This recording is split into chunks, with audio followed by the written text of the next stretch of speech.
They say the forest remembers everything. Every scream, every step, every drop of blood spilled into its soil. I used to laugh at those stories, the ones about rangers who vanished or lost their minds in the woods. I thought it was all part of the mystique, just campfire fuel to keep tourists on the marked trails and give the old-timers something to whisper about over their morning coffee. But then I found the root cellar. And now I know the truth. Some memories don't fade. They fester. They grow roots that burrow deep into the earth, spreading like cancer through the soil until the very ground becomes infected with the past. It was buried under an old ranger station from the 1930s, one we were demolishing to make room for new cabins. The kind of place that should have been torn down decades ago, but bureaucracy moves slower than decay, and sometimes decay wins. I was on cleanup duty, clearing debris, cataloging anything of historic value, which, let me tell you, wasn't much. Mostly rusted tools and paperwork, so water-damaged it crumbled at a touch. That's when my boot struck something hollow beneath the floorboards. The sound was wrong. Too deep. Too empty. Like stepping on a grave that hadn't been filled properly. Trapdoor. Rusted shut, half buried under decades of dust and rot. The metal was so corroded it looked like dried blood, and the wood around it had warped into shapes that reminded me of screaming faces. Curiosity should have killed me right there. But I pried it open. The hinges shrieked like they were in pain, like they didn't want to let go of whatever secret they'd been guarding all these years, and found stairs descending into pitch blackness. Not just darkness, blackness. The kind that seems to swallow light and spit back shadows. My flashlight beam died just a few feet down, absorbed by something that felt hungry for illumination. The air that hit me was cold, wet, and wrong. It tasted of copper and earth and something else, something that made my teeth ache and my vision blur at the edges. Like breathing in the last exhale of something that died badly. But what chilled me to the bone wasn't there. It was the sound, a voice, echoing up from the darkness. Don't close the door. I'm still down here. The words drifted up like smoke, carrying with them the weight of years and desperation and something that might have been hope if hope could rot. And the voice? It was my own. Not similar. Not close. Exactly mine, down to the slight rasp from a childhood accident, and the way I pronounced the word here, with just a hint of my grandmother's accent. I slammed that door shut so fast I nearly broke my fingers on the latch. But even through the wood, through the rust and rot and decades of silence, I could still hear it. Hear me, calling up from below, begging, pleading, promising things I couldn't quite make out but knew I didn't want to hear. The ranger station at Red Hollow was set to be decommissioned. Had been scheduled for it 3 times over the past decade, actually, but something always went wrong. Budget cuts, paperwork mix-ups, workers who quit without explanation after their first day on site. The place had seen better decades. Hell, it had seen better centuries. Collapsing roof that leaked even when it wasn't raining. Termite-infested walls that crumbled if you leaned against them wrong. A wind vane that spun even on still days, always pointing toward the same patch of forest, the part locals called the Deep Wood and marked with red paint on their hunting maps. The red meant, don't go there. Ever. Most of the station's history had been lost in what the official reports called systematic file degradation. What that really meant was that every few years, someone would go to check the records and find them destroyed. Eaten by insects that shouldn't exist in this climate. Dissolved by moisture that came from nowhere. Or simply gone, leaving behind empty filing cabinets and the faint smell of sulfur. What little remained were water-stained files and a broken filing cabinet full of rotted maps. Maps that showed trails that didn't exist and marked campsites in places where the ground was too unstable to build. Maps that sometimes changed when you weren't looking, adding new paths or erasing old ones, like the forest was rewriting itself in real time. But there was something about the station, something off that went deeper than its physical decay. No birdsong near the building.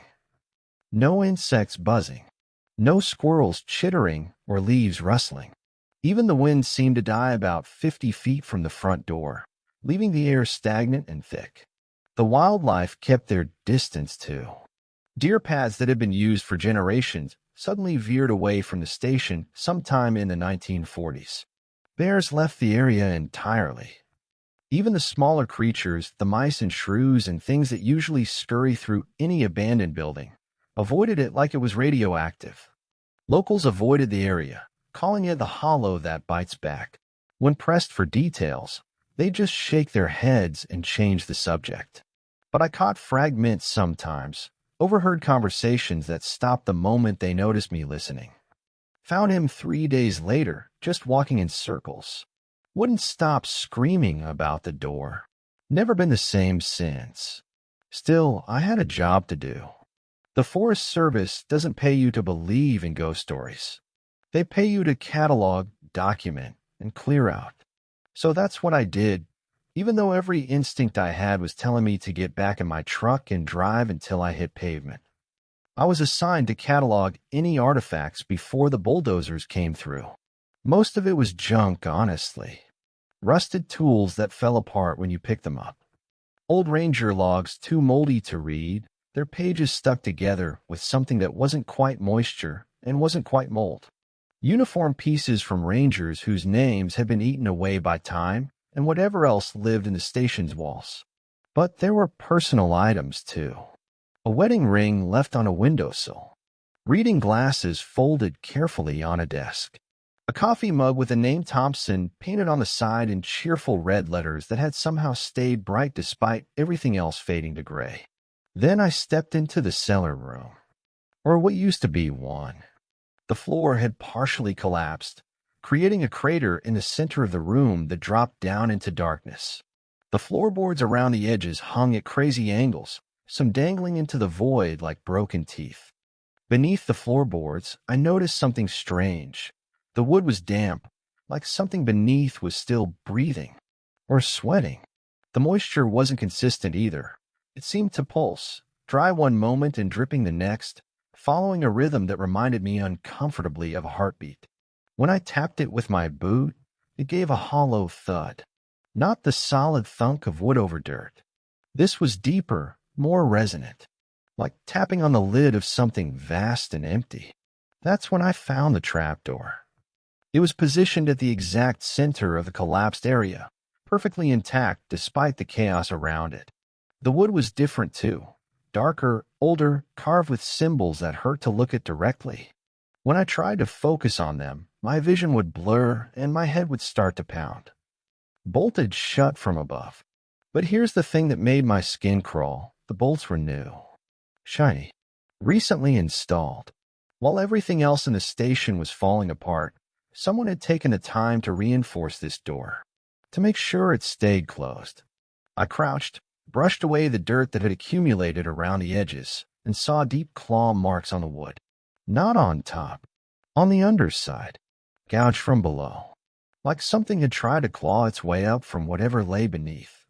The marks were deep, desperate.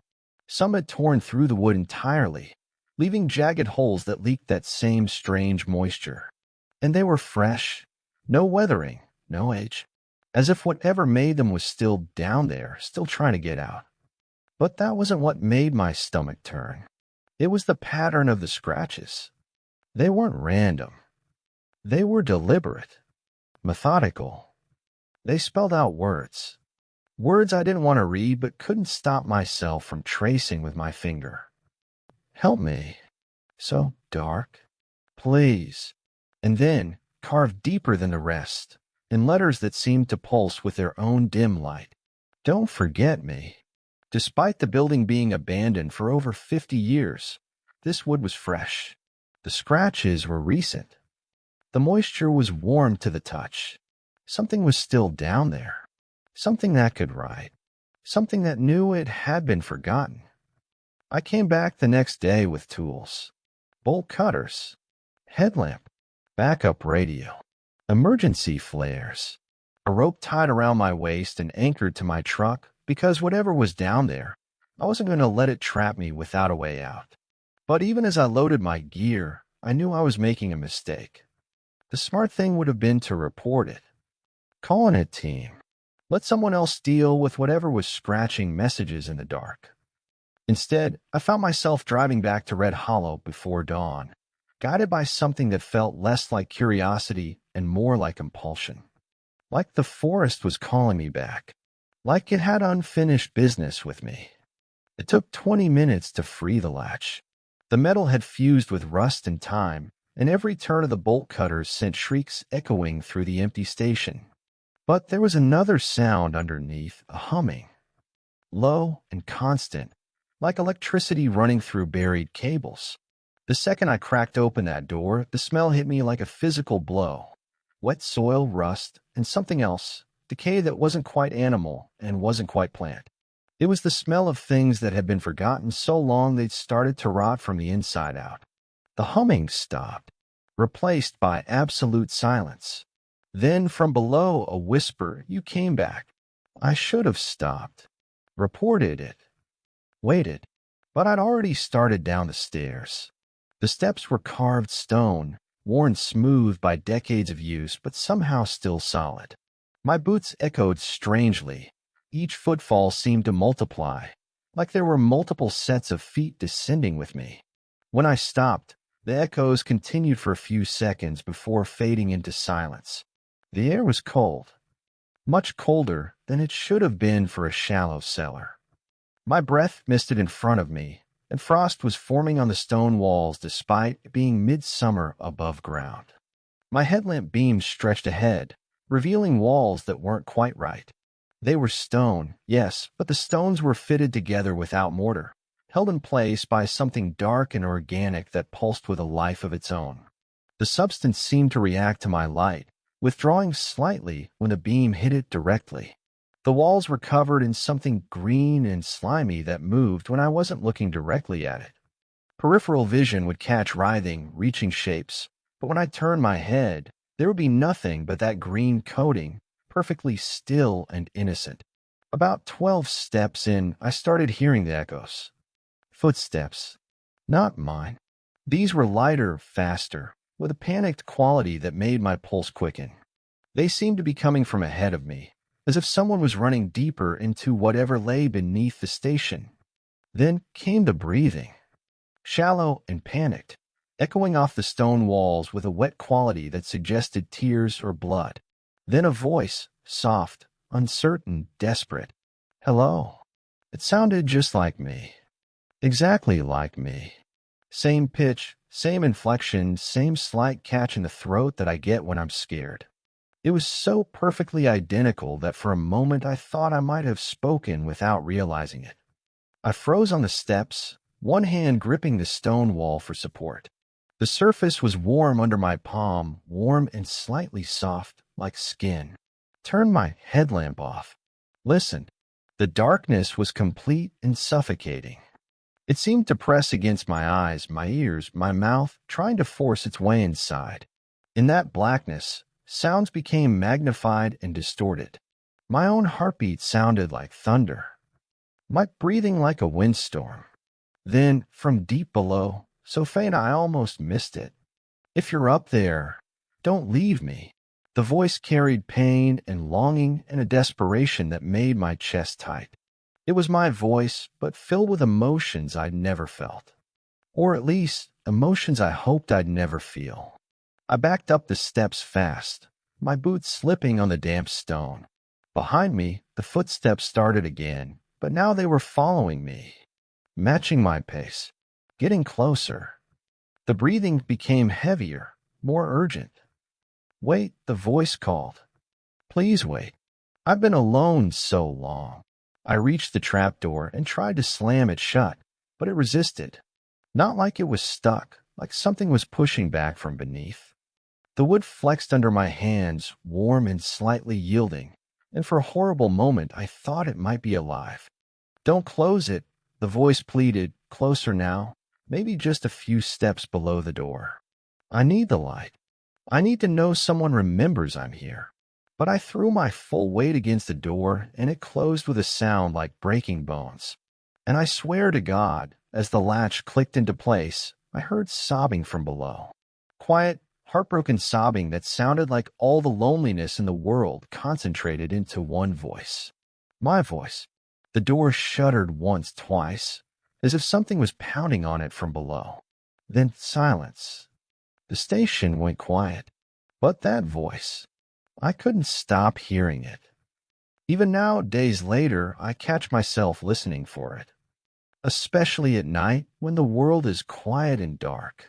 Sometimes I think I hear it calling from other places, from storm drains, from basement windows, from the crawl space under my cabin. Always pleading, always alone, always sounding exactly like me. The next few days, I dove into every archive I could find about Red Hollow Station. Sleep had become impossible. Every time I closed my eyes, I heard that voice, my voice calling up from the darkness. The dreams were worse. In them, I was the one trapped below, scratching messages into wood, watching my fingernails break and bleed as I carved desperate pleas that no one would ever read. Most of the official records had been destroyed in a flood back in '72, but floods don't usually target specific files while leaving others untouched. The destroyed documents were all related to Red Hollow. Everything else in the archive survived perfectly, but I tracked down one dusty microfilm file from a ranger named Thompson, dated 1938, the same Thompson whose coffee mug I'd found in the station. The first few entries were routine: weather reports, wildlife observations, maintenance schedules. But as I scrolled through the months, Thompson's handwriting began to change. It started neat and professional, but gradually became more erratic, more urgent. Here's an excerpt from July 15, 1938. We opened the cellar by mistake. Rookie triggered it when he moved the furnace. Found stairs. Black as coal down there. Sent Matthews to check it. He didn't come back. Waited 3 hours. Called down to him. No answer. Henderson volunteered to go look. Found Matthews at the bottom of the steps. Just standing there, staring at a wall. Matthews won't talk about what he saw. Keeps drawing pictures. Same thing over and over. A door with symbols on it. Can't make him stop. August 3rd. We heard him. Every night. Crying for help. Screaming 1 minute, laughing the next. But Matthews is right here with us. Sitting at the table. Drawing those damn symbols. Sent Henderson down with a rope to check. Henderson came back up fast. Said there was another Matthews down there. Standing in the same spot. Staring at the same wall. Asked Matthews about it. He just smiled and kept drawing. August 17th. Then we heard ourselves. Our voices echoing up. Begging to be let out.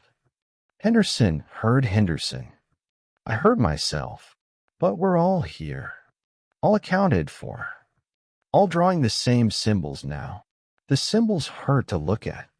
They move when you're not watching. They whisper things in languages that sound familiar but wrong. September 2nd. We sealed it. Nailed the hatch shut. Poured cement over it. Used every nail and every board we could find. The voices stopped. But now we can't stop drawing. Can't stop remembering what we saw down there. Matthews tried to burn his drawings. The paper wouldn't catch fire. The ink just got darker. Except there was no cement when I found the door. Someone must have undone it. Broken through concrete and steel and desperation to open that door again. Thompson's entries became more sporadic after that. Weeks would pass between them. When he did write, it was often just fragments. The dreams are getting worse. Found Henderson in the woods yesterday. He said he'd been down there for months. But Henderson was with me when I found him. 2 of everyone now. Maybe more. The forest remembers everything. And now it remembers wrong. The final entry was dated December 21st, 1938. The forest remembers everything. And now it remembers me. All of me. Every version of me that ever existed or ever could exist. I can see them in the trees sometimes. All the other Thompsons. The one who never became a ranger. The one who died in the war. The one who went down into that cellar and never came back up. They wave at me. Soon I'll wave back. After that, nothing. Thompson vanished, along with Henderson and Matthews and the rest of the crew. The station was abandoned, officially closed due to structural instability and personnel shortages. But here's what really chilled me. I found Thompson's personnel file. His full name was Thomas Thompson, age 34 when he disappeared. Born in Kansas. Served in the Great War. Just like me. Same name, same age, same background, same handwriting. I didn't sleep that night, because outside my cabin, just at the edge of my porch light's reach, I heard footsteps. Slow, deliberate footsteps circling my cabin. They stopped directly in front of my door, and a voice whispered through the wood, my voice, but older, more tired. "Don't close the door again, Thomas. I've been waiting so long for you to understand. The forest remembers. And now it wants to remember you too." I looked out the window, but there was nothing there. Just darkness and trees and the sound of wind that couldn't decide which direction to blow. But in the morning, I found footprints in the dirt around my cabin. Boot prints that matched mine exactly. They led from the forest to my door, then back to the forest. But they were deeper going away than coming toward the cabin. Like whatever made them had grown heavier during the night. Like it had taken something with it when it left. I couldn't stay away. The compulsion was too strong, too constant. It was like having a song stuck in your head, except the song was a voice calling your name from somewhere dark and cold. Every time I tried to focus on something else, work, food, sleep, that voice would surface, pleading and desperate and undeniably mine. 3 days after finding Thompson's journal, I returned to the cellar. This time, I wasn't prepared for anything. Or so I thought. I brought more rope, backup lights, a camera to document whatever I found, and a thermos of coffee spiked with whiskey because I figured I'd need both the warmth and the courage. The trapdoor opened easier this time. Too easy. Like it wanted to be opened. Like it had been waiting. The smell that rose up was different. Less decay, more ozone, like the air before a lightning strike. And underneath that, something floral and sweet that made my mouth water involuntarily. "You came back," the voice said before I'd even started down the steps. It sounded relieved, grateful, but with an undercurrent of something else. Something hungry. This time, I went farther. The air grew colder the deeper I went, but it wasn't a natural cold. This was the kind of cold that seeps into your bones and makes you forget what warmth feels like. My breath came out in thick clouds that hung in the air longer than they should have, forming shapes that almost looked like faces before dissolving. I started to see things moving in my periphery, quick twitching shapes that disappeared when I looked directly at them. But my camera caught them. In the photos I developed later, I could see figures in the shadows. Human figures, all wearing ranger uniforms, all with my face. The walls dripped constantly now, but the liquid wasn't water. It was thicker, darker, and when it hit the stone floor, it hissed like acid. Where it pooled, strange growths emerged, not quite plant, not quite animal, but something in between that pulsed with its own dim light. Then I hit the bottom and found the door. It wasn't what I'd expected. Not wooden or metal or stone. This door was organic, made of what looked like interwoven roots and vines, but when I touched it, it felt warm and yielded slightly under pressure like living flesh. The symbols Thompson had drawn were carved deep into its surface, and they were moving. Slowly, hypnotically, they flowed and changed, rearranging themselves into new patterns that hurt to perceive directly. When I tried to photograph them, the camera wouldn't focus. The images came out blurred, as if the symbols existed slightly outside normal reality. Well, iron hinges like ribs jutted from the organic surface, corroded green with age but somehow still functional. It opened by itself as I approached. The hinges didn't creak. They sighed, like something breathing its last breath. Inside, was a mirror. But not just any mirror. This one was huge, stretching from floor to ceiling, framed in the same organic material as the door. The surface wasn't quite reflective. It was more like looking into dark water that sometimes showed your reflection and sometimes showed other things. This mirror reflected my past. At first, I saw normal memories. Myself entering the Ranger Academy, young and eager, and full of certainty about right and wrong. My first patrol, nervous but determined. That time I saved a kid from a coyote, the moment that made me believe I'd chosen the right career. But then it changed. The reflection shifted, showing me memories I didn't have, or memories I'd forgotten, or memories that belonged to someone else who looked exactly like me. I saw myself trapped in this cellar, growing older, my uniform rotting away, scratching desperate messages into the walls with bleeding fingers.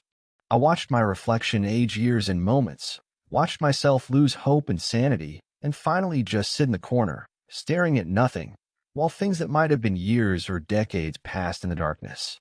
I saw myself being led down these stairs by other rangers, all of whom had my face. I saw myself discovering this place over and over again, each time thinking it was the first, each time ending up trapped while another version of me walked away, wearing my life like a stolen coat. And standing outside the mirror, watching it all with detached interest, was another me. Not a reflection. Not a memory. Actually standing there in the cellar with me, solid and real and wrong. This other me was cleaner, more confident. His uniform was pressed, his boots polished. He looked like me from a few weeks ago, before I'd started losing sleep and weight and peace of mind. He was watching the mirror like it was a television show, occasionally nodding or making small sounds of approval. He turned to me and smiled. My smile, but with too many teeth. Fascinating, isn't it? He said in my voice. All the ways a life can unfold. All the choices that can be made. All the endings that are possible. You're not real, I said, but my voice cracked on the words. Neither are you necessarily, he replied. Reality is more fluid down here. The forest remembers everything, but memory isn't always accurate. Sometimes it improvises. Sometimes it creates what should have been instead of what was. He gestured at the mirror. Look closer. Tell me what you see. I didn't want to look, but I couldn't help myself. The mirror was showing me more memories now, or maybe possibilities. I saw myself at different ages, making different choices, never becoming a ranger, dying in Afghanistan, marrying someone whose face I couldn't quite see, growing old in a house I'd never owned. But in every version, eventually I ended up here, in this cellar, looking into this mirror, like this moment was inevitable, like everything else was just killing time until I arrived at this predetermined destination. How long have you been down here? I asked the other me. Time doesn't work the same way below ground, he said. Sometimes I've been here for minutes, sometimes for decades. Sometimes I haven't arrived yet, but I remember being here anyway. He stepped closer to the mirror, and I saw his reflection clearly for the first time. It wasn't him at all.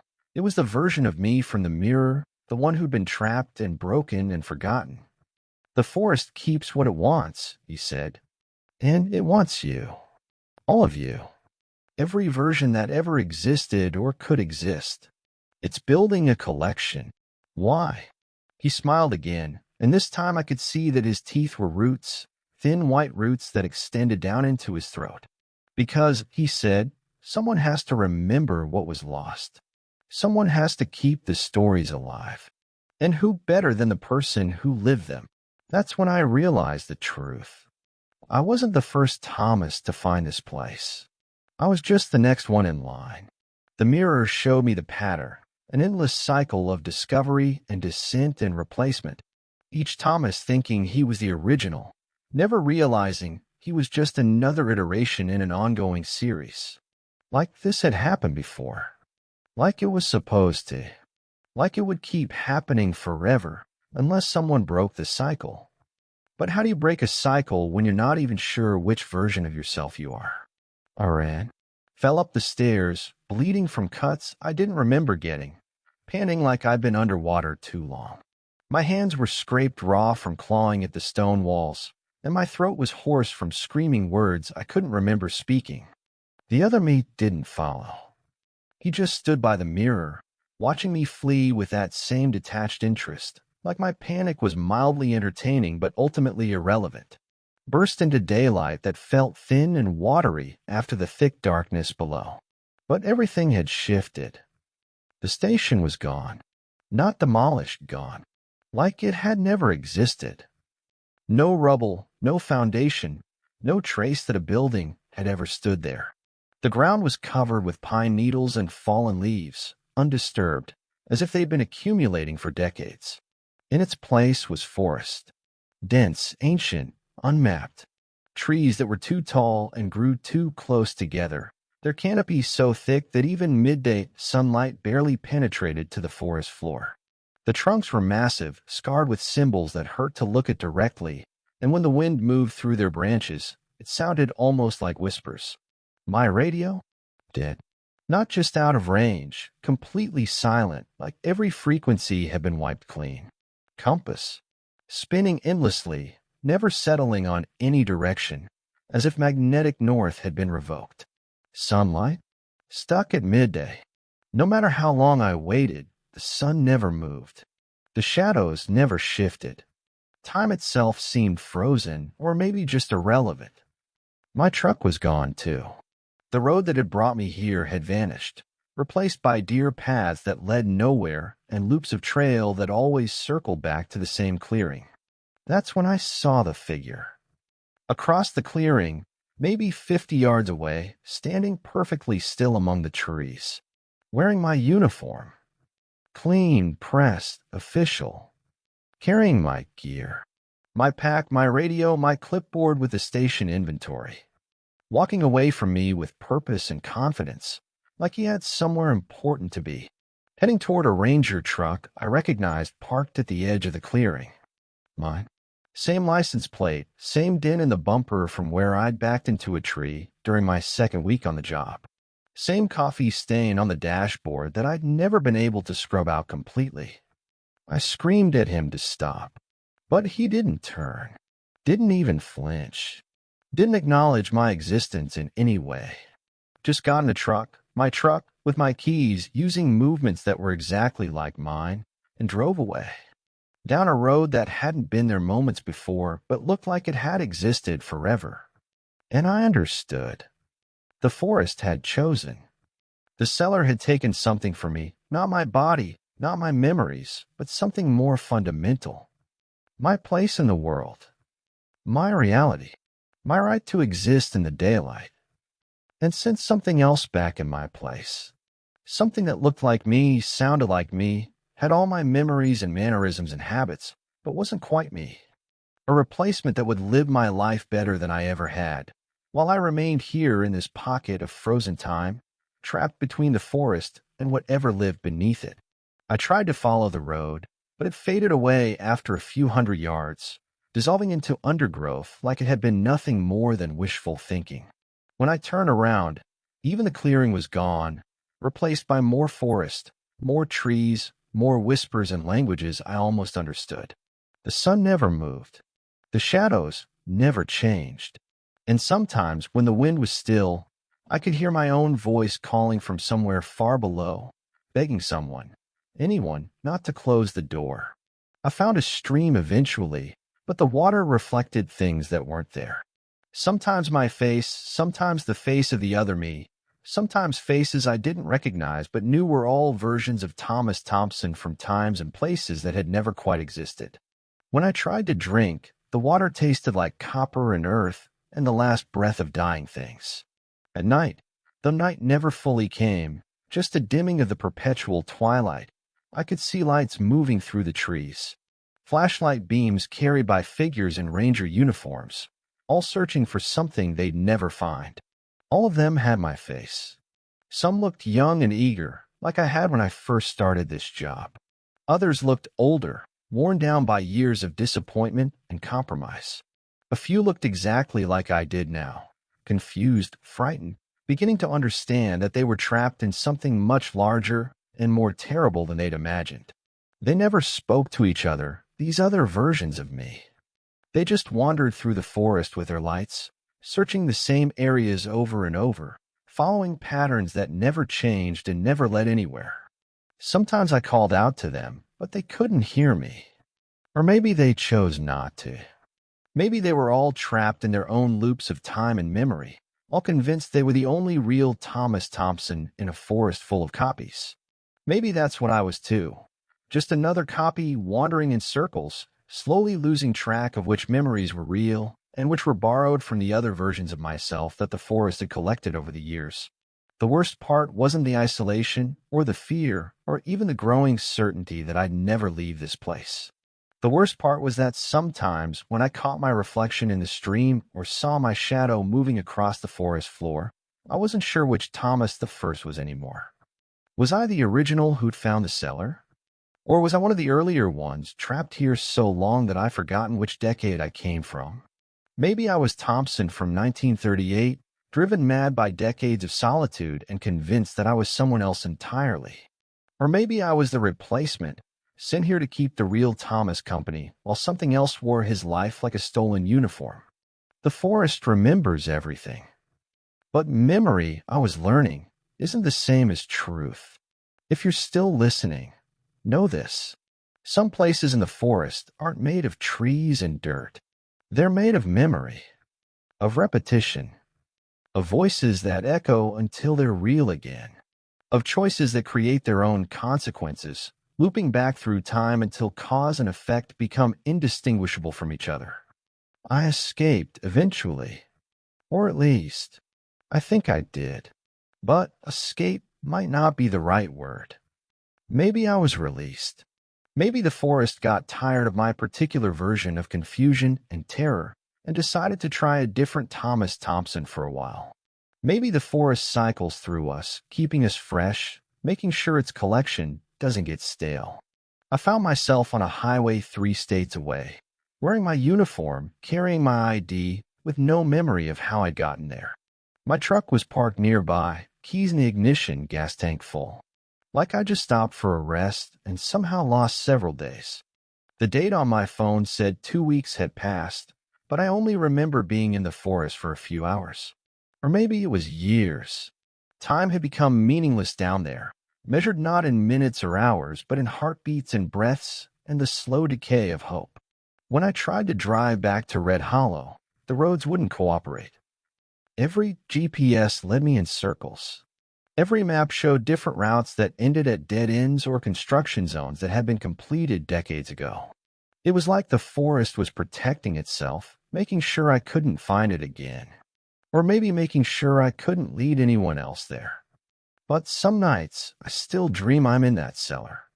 And every time I blink, the door gets closer. The dreams are getting more frequent, more detailed, more real. Sometimes I wake up with dirt under my fingernails and the taste of copper in my mouth. Sometimes I find pine needles in my bed, still damp with that strange moisture that pulsed like a heartbeat. And sometimes when I look in the mirror, I see other things looking back, other versions of myself. Some older, some younger, some wearing uniforms from different decades. They don't speak, but their eyes are desperate, pleading, like they're trying to warn me about something I can't quite understand. Last week, I got a call from the Forest Service. They wanted to know about the final inventory report from Red Hollow Station. According to their records, I'd filed a complete catalog and recommended the building for immediate demolition. But I don't remember writing any report. I don't remember completing the inventory. I don't remember recommending anything. When I told them this, there was a long pause. Then the voice on the other end, a voice that sounded almost like mine but with a slight difference in accent, said, "Are you feeling all right, Thompson? You seemed fine when you called in last week." I hung up. That night, I found a folder on my kitchen table. Official Forest Service letterhead. My signature at the bottom of every page. A complete inventory of Red Hollow Station, documented with photographs I didn't remember taking. In the photos, the station looked normal, run down but intact. No collapsed cellar, no trapdoor, no evidence that anything unusual had ever happened there. But in one photo, a wide shot of the main room, I could see something in the background. A figure standing in the shadows, barely visible, wearing a ranger uniform. The figure had my face. But it wasn't me who took the picture. I've been checking the news obsessively, looking for any mention of Red Hollow or missing rangers or strange disappearances in the forest. But there's nothing. According to official records, the station was demolished on schedule. The area was cleared and converted to recreational camping sites. Families are vacationing there now. Kids are roasting marshmallows over campfires built on ground that I know is hollow underneath. But maybe I'm wrong. Maybe the cellar was just a dream, a hallucination brought on by stress and isolation and too many campfire stories about things that go bump in the woods. Maybe the other me was right. Reality is fluid, especially in places where time moves differently and memory becomes more important than fact. Maybe I'm just another Thomas Thompson, trapped in his own loop of confusion and terror, slowly losing track of which memories belong to him and which belong to the forest collection of discarded selves. Or maybe, and this is the thought that keeps me awake at night, maybe the thing that escaped from the forest wasn't me at all. Maybe I'm still down there, in that cellar, staring into that mirror, watching endless versions of my life play out while something else wears my face in the world above. Maybe the person telling you this story right now is just another echo, another memory-given voice, another copy trying to convince himself he's real. If you ever find a trapdoor where one shouldn't be, if you ever hear your own voice calling from somewhere dark and cold, if you ever see someone who looks exactly like you but isn't quite right, don't open it. Don't answer. Don't look too closely. Because the forest never forgets. And sometimes it wants you to remember to. Want to hear the fourth story? It involves a little boy who was never born, but walks the campground every night asking for his mommy. A little boy who looks different to everyone who sees him, but always looks exactly like their own child would have looked if they'd made different choices. A little boy who remembers being loved by people who never existed. Like, subscribe, and don't sleep near any old structures. Some doors were never meant to open.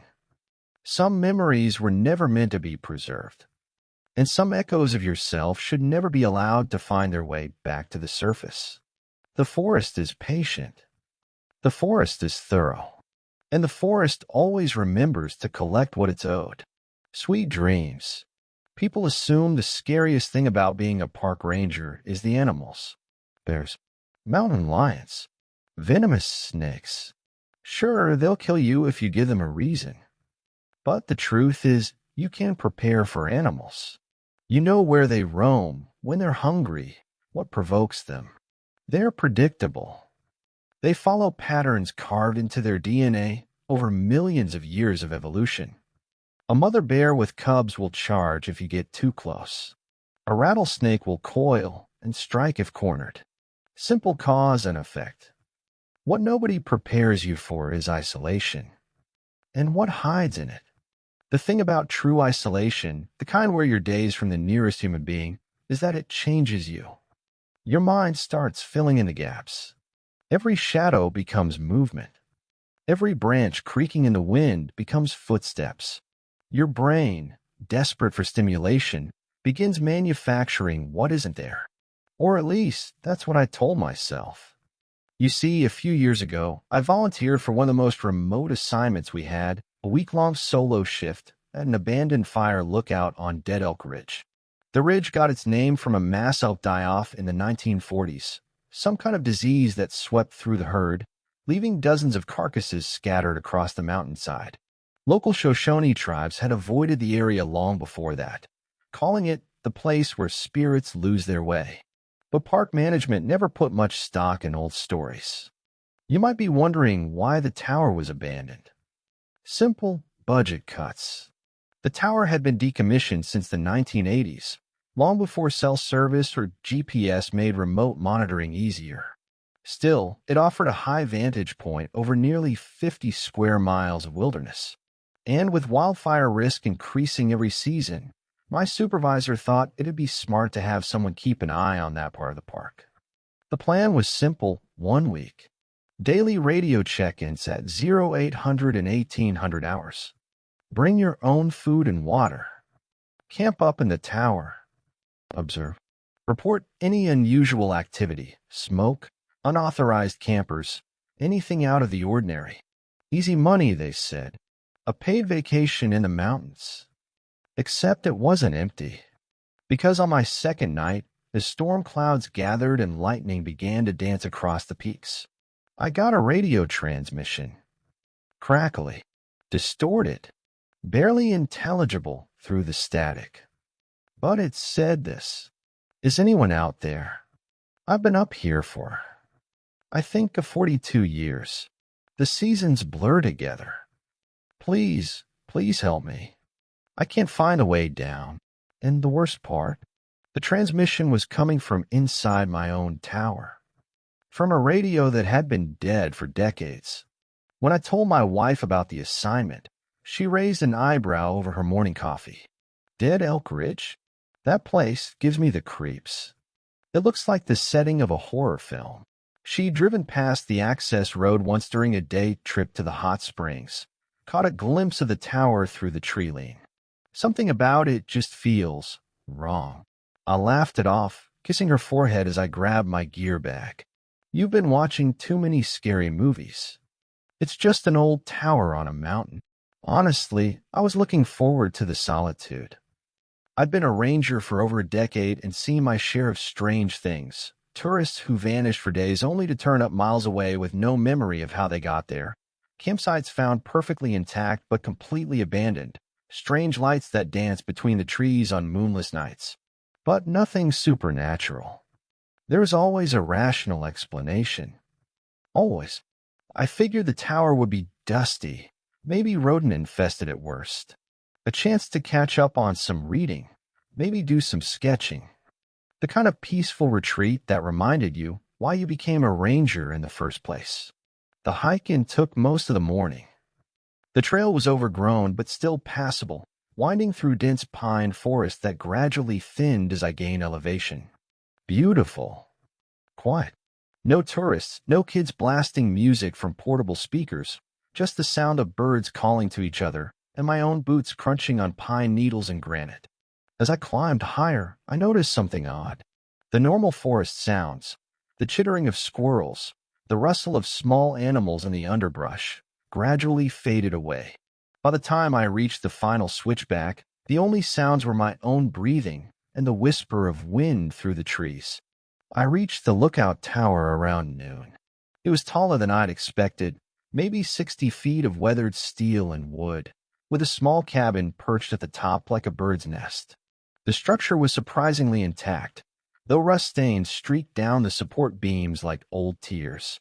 The climb up the exterior stairs was nerve-wracking. Some of the steps sagged under my weight, and the whole structure swayed gently in the mountain breeze. But it held. Inside the cabin were the usual leftovers from decades of abandonment: a rusted cot with springs poking through a moldy mattress, a wood-burning stove with a chimney that disappeared through the roof, observation maps yellowed and curling at the edges, and in one corner, a long-dead radio station with a massive antenna bolted to the platform outside. The radio caught my attention. It was an old Motorola model, probably from the 1970s, with dials and switches that belonged in a museum. The power cord had been chewed through by some animal, and the battery compartment was corroded beyond repair. Definitely non-functional. I set up my gear, rolling out my sleeping bag on the floor rather than trust the decrepit cot. I cracked open a can of chili for lunch, heating it on my camp stove while I surveyed my new domain through the windows. The view was spectacular. Miles of unbroken wilderness stretched in every direction, peaks and valleys rolling away like a green ocean frozen in time. I could see why they'd built the tower here. You could spot a smoke plume from 20 miles away. I logged my first check-in with base station at 1800 hours sharp. Collins here, checking in from Dead Elk Ridge. Tower secure, weather clear, no anomalies to report. Copy that, Collins. How's the view? Like being on top of the world. Enjoy it. Check in again tomorrow morning. Base out. Everything seemed fine. Normal. I spent the evening reading by lamplight, occasionally glancing out at the stars that seemed close enough to touch at this elevation. By sunset, clouds had begun to roll in from the west. Dark, heavy thunderheads that swallowed the mountains one by one. Lightning spidered across the horizon like nature's own electrical grid, still miles away but moving closer. I secured the shutters and checked my gear. Thunder rolled across the valleys, echoing off canyon walls with a sound like distant artillery. And then came nightfall, and with it the silence. Now, I've spent countless nights in the wilderness. I've heard how the wind talks through different types of trees, the whisper of aspen leaves, the groan of pine boughs, the rattle of oak branches. I've listened to the night symphony of coyotes howling, owls calling, the rustle of nocturnal creatures going about their business. But this silence was different. It was too complete, too absolute, like someone had thrown a switch and turned off the entire forest. Even the storm seemed muted, lightning flashing without thunder, as if the sound had been absorbed by something hungry for noise. I found myself holding my breath, straining to hear anything, a cricket, a mouse, even the creak of the tower in the wind. But there was nothing. That's when the radio crackled. I spun around, hard hammering. The old Motorola sat in the corner, its dead dials and switches unchanged. But I could swear I'd heard static. A brief burst of white noise that seemed to come from its direction. I approached it carefully, like it might bite. Checked the power cord, still severed. Battery compartment, still corroded. No possible way it could be receiving anything. But as I bent closer, I heard it again. Faint, buried under layers of static, but unmistakably there. A voice, whispering, just 2 words, repeated like a mantra. Still here, still here, still here. My hands trembling, I reached for the power switch. Even though the radio was dead, some instinct made me want to turn it off. The moment my fingers touched the dial, the sound stopped. Complete silence returned. I stood there for a long time, staring at the radio, waiting, but it remained quiet. I told myself it was just interference. Old towers sometimes picked up stray signals bouncing off the atmosphere. Radio waves could travel for hundreds of miles under the right conditions, especially during electrical storms. But I barely slept that night, because despite all my rational explanations, I had the distinct, bone-deep feeling that I wasn't alone in that tower. And whatever was with me had been waiting a very long time for someone to listen. The next morning brought blessed sunlight streaming through the shuttered windows.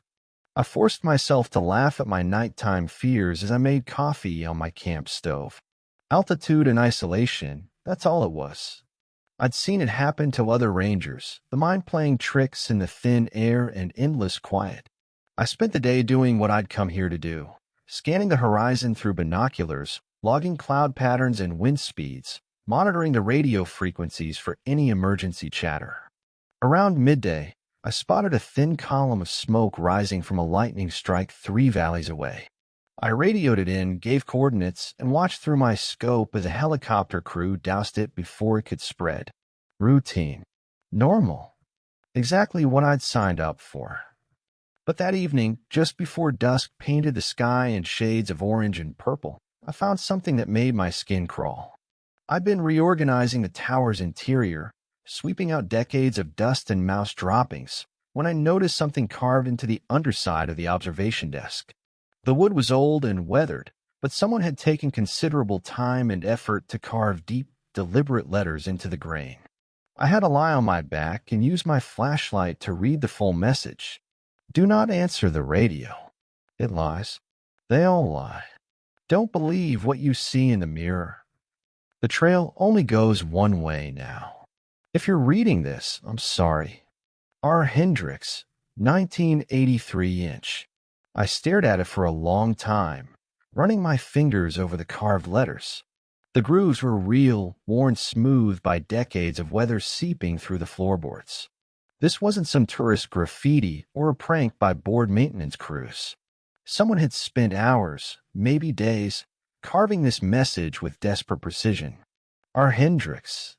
The name wasn't familiar, but I could check the duty logs when I got back to base. Maybe he'd been the last ranger assigned to this tower, before it was decommissioned. The message itself was disturbing enough, but what really unnerved me was the location. You'd have to be lying under the desk to carve those words, working by feel in the dark. Why would someone go to such lengths to hide a warning that no one might ever find? That night, I made a point of not touching the radio. I positioned my sleeping bag as far from it as possible and tried to focus on the novel I'd brought. But reading was difficult when every few minutes I found myself glancing over at the silent machine, waiting for it to crackle to life. At 2:13 a.m. exactly, it did. The sound cut through the mountain silence like a scream. Static filled the air, harsh and urgent, followed by a voice that made my blood freeze. It was desperate, shaking, like someone barely holding on to sanity. But the words were clear enough. Please, is anyone there? I'm stuck in the tower. I don't know what year it is anymore. The seasons they repeat. Spring, summer, fall, winter, over and over, but they're all wrong. If you can't hear me, tell them I'm still alive. Tell them Robert Hendricks is still alive. Please. The transmission cut out abruptly, leaving only the hiss of static. I stood frozen in the middle of the room, every muscle tensed. Robert Hendricks, the same name carved under the desk. But that message was from 1983, 40 years ago. More disturbing was the voice itself. It wasn't my voice, not exactly, but there was something familiar about it. The cadence, the pronunciation. Like hearing a recording of yourself played back through broken speakers. I waited for more, but the radio fell silent again. This time, I didn't approach it. Instead, I retreated to my sleeping bag and lay awake until dawn, staring at the ceiling and trying to make sense of what I'd heard. Could it be some kind of recorded loop? Old radio equipment sometimes trapped signals, replayed them under certain atmospheric conditions. But the desperation in that voice, the raw human terror, it seemed too real, too immediate to be a decades-old recording. And why 2:13 a.m.? Why that exact time? As the first light crept through the shutters, I made a decision. I was going to find out who Robert Hendricks was and what had happened to him in this tower. Because something told me his story was far from over. The morning brought another unsettling discovery. I'd been careful the night before to secure all the windows and lock the trapdoor that served as the tower's main entrance. But when I went to make my morning coffee, I found wet footprints on the floor. Not mine.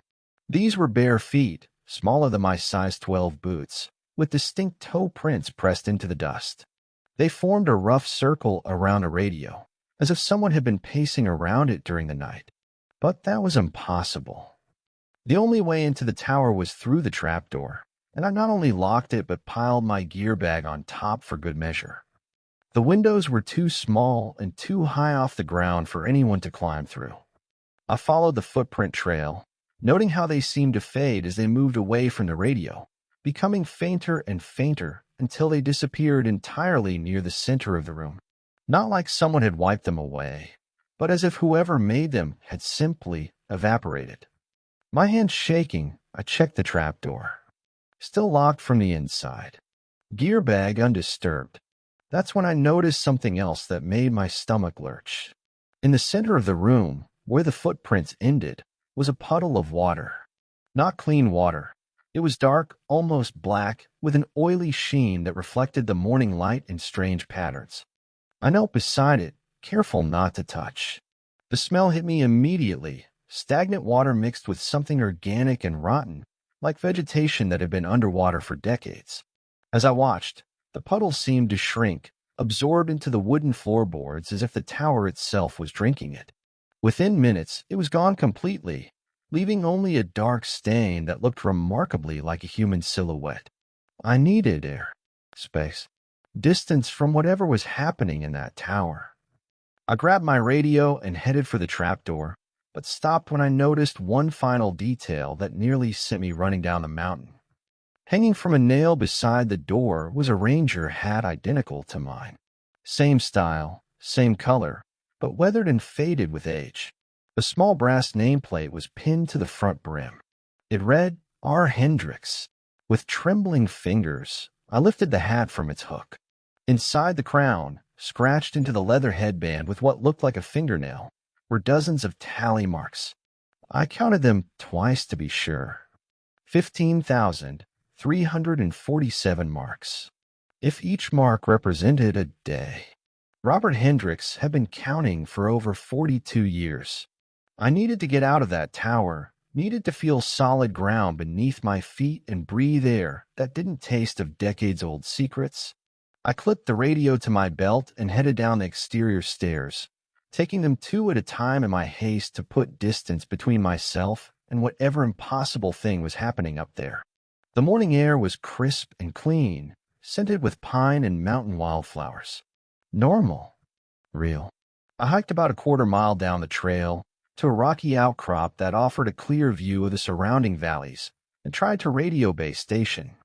Base, this is Collins. Come in over. Static. Base station Collins at Dead Elk Ridge requesting immediate contact. Over. More static, but underneath it something else. A whisper so faint I might have imagined it. Don't leave us. I adjusted the frequency, tried again. Same result. Either my radio was malfunctioning or something was interfering with the signal. In these mountains, both were possible. I spent an hour trying different frequencies, different positions, even climbing higher to get better line of sight to the relay stations. Nothing worked. The static remained constant, occasionally broken by those barely audible whispers that might have been wind or might have been something else entirely. Finally, frustrated and more than a little spooked, I decided to head back to the tower. Maybe I could get a better signal from the higher elevation, or rig an antenna using the old equipment up there. But when I reached the base of the tower and looked up, the trapdoor was open. I'd locked it. I was certain I'd locked it. Not only that, but I'd heard it slam shut behind me when I left, the sound echoing off the mountainside. My heart began to hammer as I climbed the exterior stairs. Each step seemed to take forever, the metal groaning under my weight in a way that sounded almost like moaning. When I reached the top platform, I could see into the tower's interior through the open trapdoor. Nothing had been taken. Nothing appeared to have been moved. But I found more footprints. These were different from the wet prints I discovered that morning. These were dry, pressed into the dust that coated the floor, and they led from the trapdoor to the far corner where the old radio sat. But these footprints weren't bare. They were made by boots. Ranger boots, identical to mine. I followed the trail, noting how the prints were slightly larger than my own feet, as if made by someone wearing the same size but with thicker socks. They circled the radio several times, then led to the cot in the corner. On the cot, arranged as carefully as if someone had just taken it off, was a complete ranger uniform. Shirt, pants, jacket, even underwear and socks, all neatly folded, as if waiting for their owner to return. I approached slowly, afraid to touch anything. The uniform was old style, the kind of Park Service had used in the 1980s. The fabric was faded but intact, and when I leaned closer, I could smell something that made my skin crawl, not just age and dust, but the lingering odor of human sweat and fear. A name tag was pinned to the shirt pocket, R. Hendricks. Beneath the folded clothes, I found a small leather journal. My hands shaking, I opened it to the first page. Robert Hendricks, Fire Lookout Duty, Dead Elk Ridge Tower. Assignment begins August 8, 1983. Weather clear, spirits high. This should be a piece of cake. I flipped through the pages, reading Hendricks' increasingly frantic entries. The handwriting started neat and professional, But as the days passed, it became more erratic, more desperate. Day 3, radio acting up. Heard what sounded like my own voice calling for help. Must be atmospheric interference. Day 5, something's wrong with this place. The trail down the mountain, it doesn't go where it used to. I tried 3 times to hike out, but I keep ending up back here. Day 8, I broke the mirror. Couldn't stand looking at what was looking back at me. But I can still see him sometimes in the windows after dark. He looks just like me, but older. Much older. Day 12, the radio won't stop. Even unplugged, even with the battery removed, it keeps calling out. It's using my voice, but it's not me. I know it's not me. The entries became increasingly unhinged, filled with references to the other me and the thing that wears my face. Some pages were torn, others stained with what looked like tears or blood. The final legible entry was dated August 30th, 1983. I understand now. There is no leaving this place. Not really. The tower doesn't just watch the forest. It watches time itself. It collects moments, traps them, replays them forever. I've seen myself arrive dozens of times now, young and confident, carrying the same gear, making the same mistakes. And I've seen what becomes of me. What becomes of all of us who stay too long. If someone finds this journal, know this. Every person who has been assigned to this tower is still here. We're all still here, layered on top of each other like photographs exposed multiple times. The radio isn't broken. It's a phone line to everywhere and everyone this tower has existed. The thing I see in the mirrors isn't my reflection. It's my replacement. And soon, I'll be the one in the glass, watching the next poor bastard who thinks he can handle a week alone on Dead Elk Ridge. I dropped the journal, my hands shaking too hard to hold it steady. This was impossible. All of it. Hendricks had supposedly been writing in 1983, but some of the details he described, atmospheric interference, strange radio transmissions, matched exactly what I'd experienced. That's when I noticed the mirror. I didn't remember seeing a mirror in the tower when I'd first arrived. But there it was, mounted on the wall opposite the cot. Large, maybe 3 feet square, with an ornate silver frame that looked like it belonged in a Victorian mansion rather than a fire lookout. The glass was cracked in a spiderweb pattern, as if someone had struck it with considerable force. But despite the damage, it still functioned as a mirror. I approached it cautiously, noting how my reflection seemed fragmented by the cracks, split into dozens of slightly different versions of myself. But as I got closer, something made me freeze. One of the reflected images was moving independently. While I stood perfectly still, one fragment of my reflection, a piece near the bottom right corner, was shaking its head frantically. Its mouth was moving, trying to say something, but no sound emerged. I blinked hard, certain I was hallucinating. When I opened my eyes, all the reflections were moving normally again, mimicking my movements perfectly. But I could have sworn, just for a moment, that the independent reflection had mouthed a single word: run. That afternoon, I made my decision.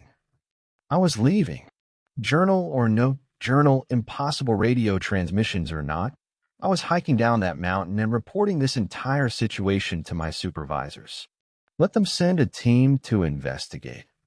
Let them deal with whatever was happening in this godforsaken tower. I packed my gear methodically, double-checking that I had everything I'd brought with me. The sun was still high, plenty of time to reach the main trail before dark.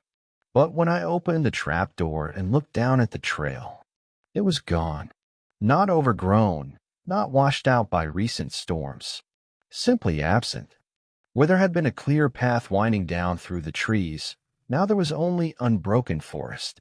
Dense pine and undergrowth that looked like it had been growing undisturbed for decades. I climbed down anyway, thinking maybe I was disoriented, looking in the wrong direction.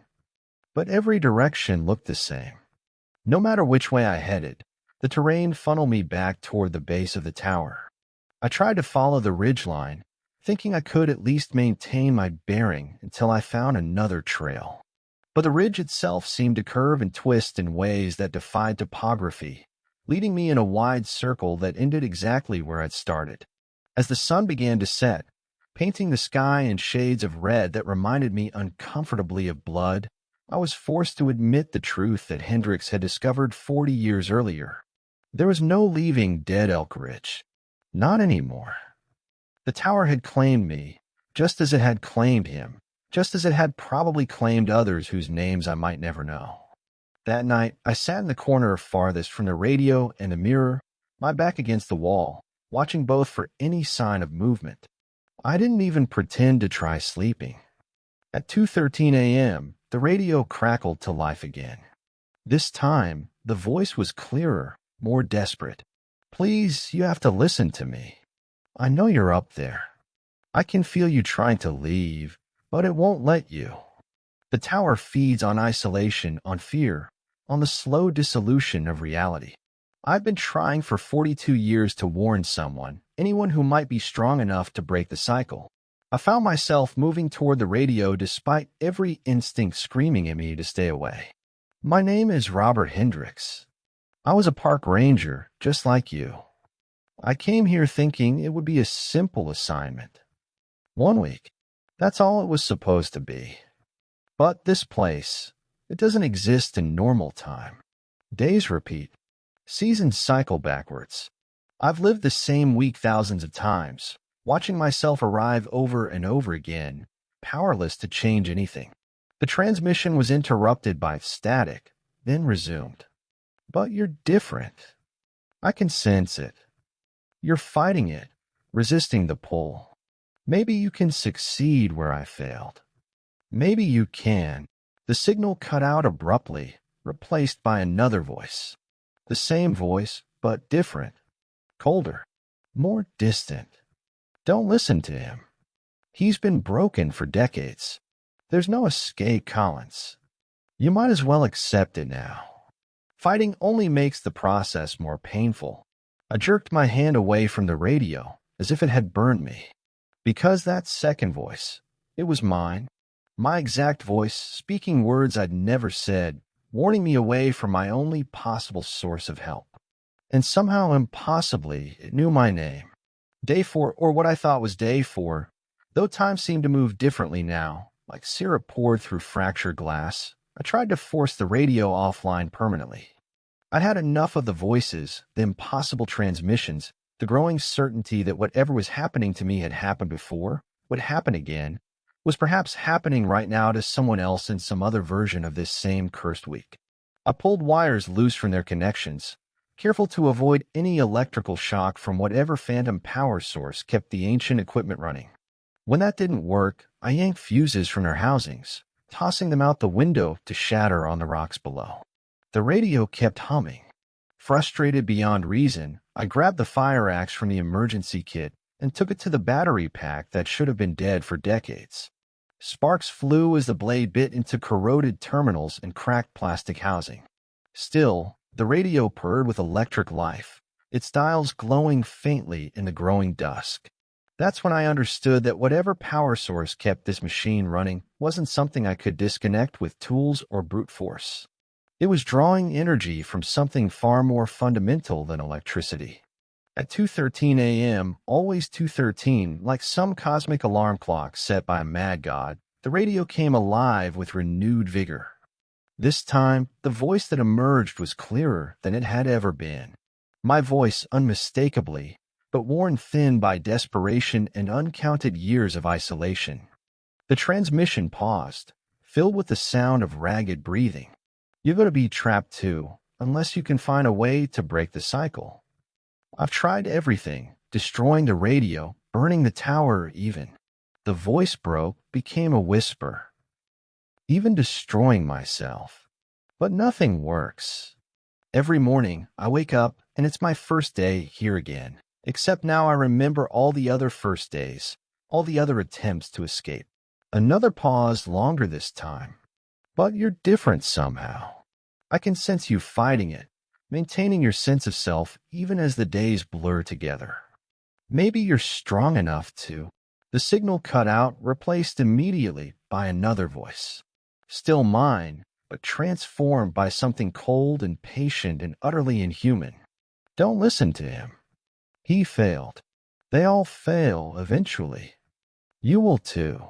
Fighting only makes the transition more difficult. Accept your place here, Collins.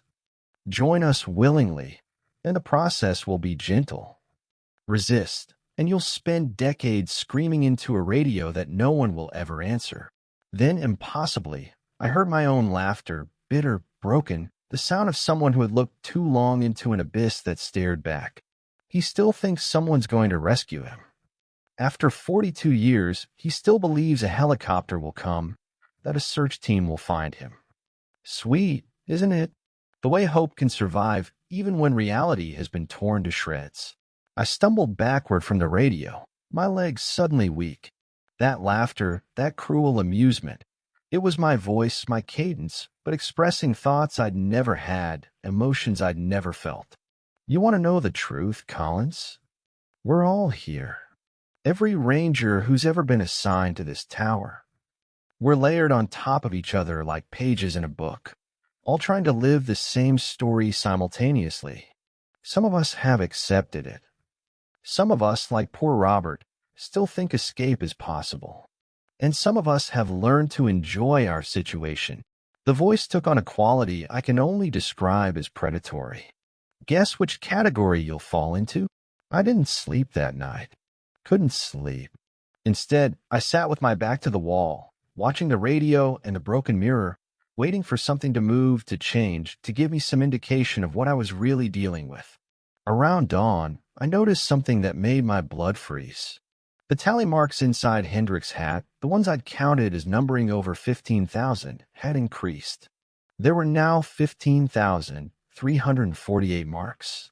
I counted them 3 times to be sure, using my fingertip to track each tiny scratch. One additional mark had appeared overnight, fresh enough that the metal beneath still gleamed where it had been scraped. Someone or something was still counting days in this tower, and they'd added yesterday to their total. That afternoon, I made what I knew might be my final attempt to understand what was happening to me.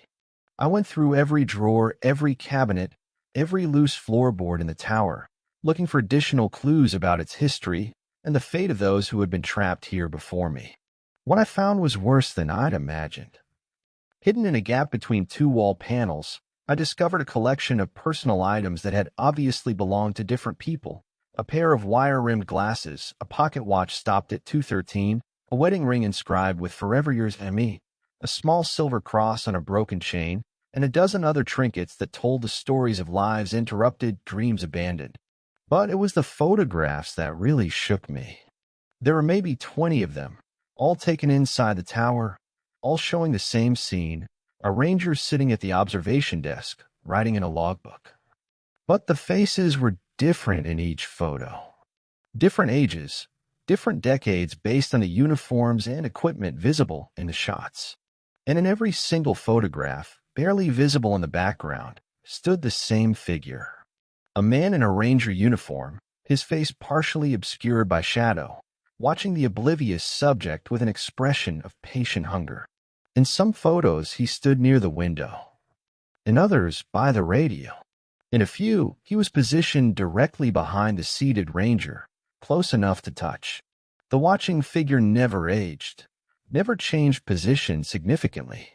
But in each successive photograph, he seemed more solid, more present, as if he was slowly gaining substance by feeding on the temporal energy of his victims. In the most recent photograph, one that showed a ranger who looked disturbingly like me, the watching figure had moved closer to the foreground.